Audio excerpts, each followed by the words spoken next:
What's good with YouTube? You already know. Big Flacco from ACP, a convict's perspective. You already know what time it is, man. Hope everybody's having a positive, productive day.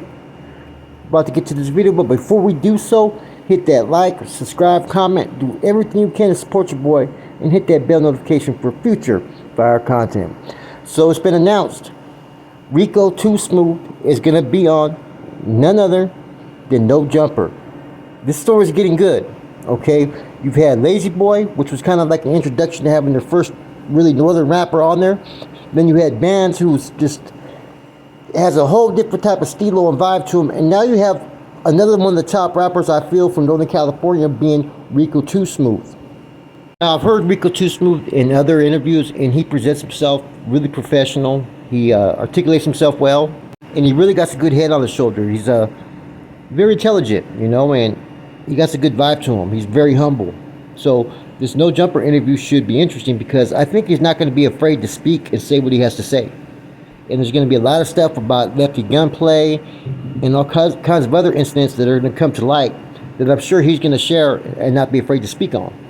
Adam 22, man, he's doing his job, right? If he's supposed to be an open platform and not just cater just to certain groups and giving everybody a fair share, you know, his last two artists, man, I'd have to say are pretty much on that plateau as far as best rappers from Northern California. And it's good that they're being given the chance to be put out there, man, because Rico 2 Smoove's dope as hell, man. Now, some people from the South may not like it, but let's just keep it 100. They don't dictate what Adam 22 does. He's not a Southsider.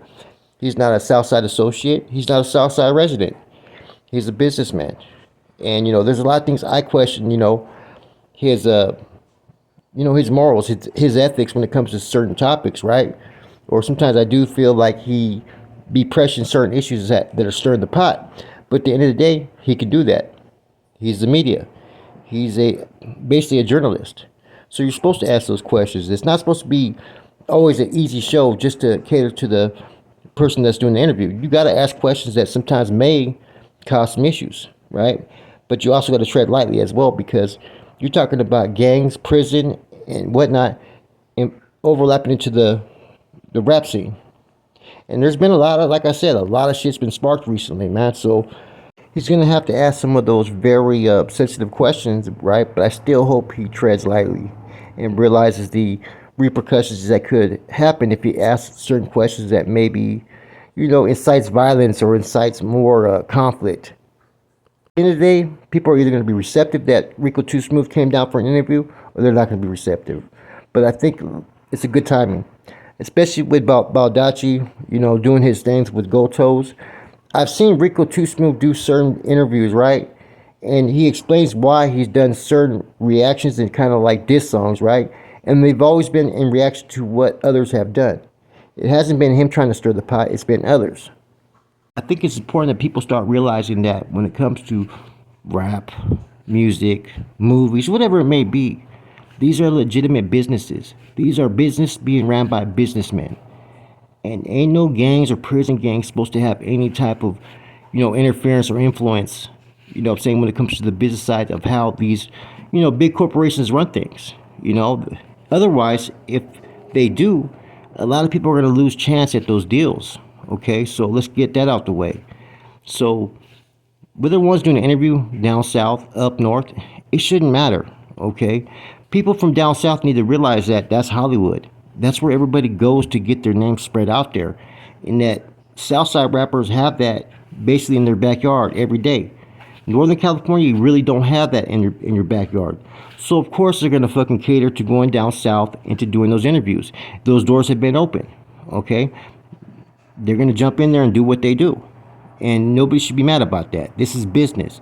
This isn't gangbanging, okay? This isn't conducting criminal or illicit activities down south. None of that shit's going on. This is just clearly business. Now, Rico 2 Smoove has done those certain tracks recently, right? Keeping it real, right? That really pissed off a lot of people, okay? As well as set the record straight. So I'm pretty sure that he's going to have to discuss those tracks. And I'm sure he's going to have an answer for it. And whatever side you believe in and what's being said, that's up to you. Everybody's going to have a difference of opinion of what they see and how they see it. And people always need to realize that.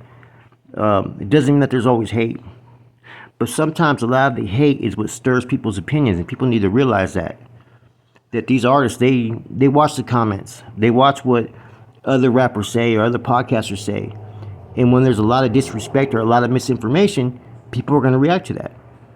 Anyways, who do you guys expect to go on No Jumper after Rico Too Smoove, or will they even have someone on after Rico Too Smoove? Because Rico Too Smoove has been the center of a lot of issues, a lot of diss tracks, so it's going to be interesting to see what type of reaction we get after the interview. We don't know what he's going to talk about. We can only assume. Okay.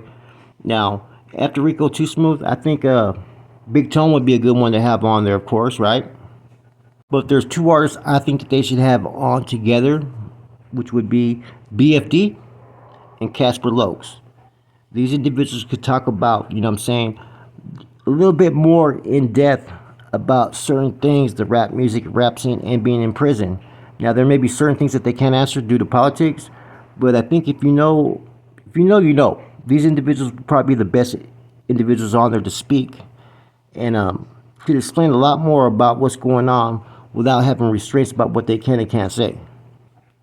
Now, too bad Adam 22 can't get Ballin Blanco, who's out there in San Fran from NOR Records.